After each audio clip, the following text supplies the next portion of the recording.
Rick, I know that you were looking into this story. You've looked into this angle as well. And he's personally responsible for this. It totals more than $400 million, most of it coming due within the next couple of years. How could that complicate things? Because we also have heard from a number of Democrats who are saying that this could potentially become a national security threat if Trump is in the position to do whatever it takes to meet some of those obligations. Yeah, I mean, there's nothing inherently wrong with the amount of debt that he has. And by the way, Trump says he's under leveraged, not over leveraged, for what that's worth.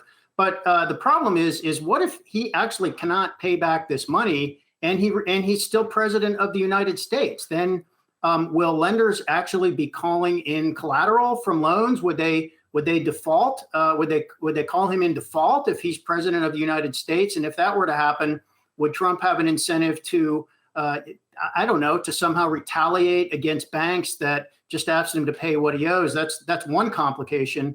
And then the other complication from a national security perspective is if you have a lot of debt, then in theory, you're more vulnerable to blackmail. And you could somehow be turned against your country because you are perhaps in some kind of financial distress, or you could end up in a state of financial distress, or maybe you want a bailout from somebody who might then ask for a favor. Now, the Times actually went out of their way to say that the information they looked at did not show any links to Russia that have not been known before. So they did not uncover, and they seem to have gotten a pretty good glimpse into his finances over the last 2 decades.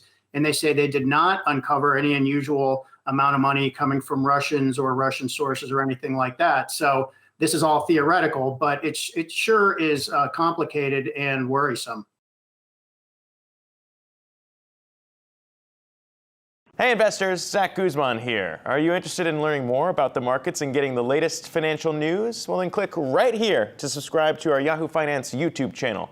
Get the latest up-to-the-minute market analysis, big interviews in the world of finance, and information on how to manage your money every day wherever you are.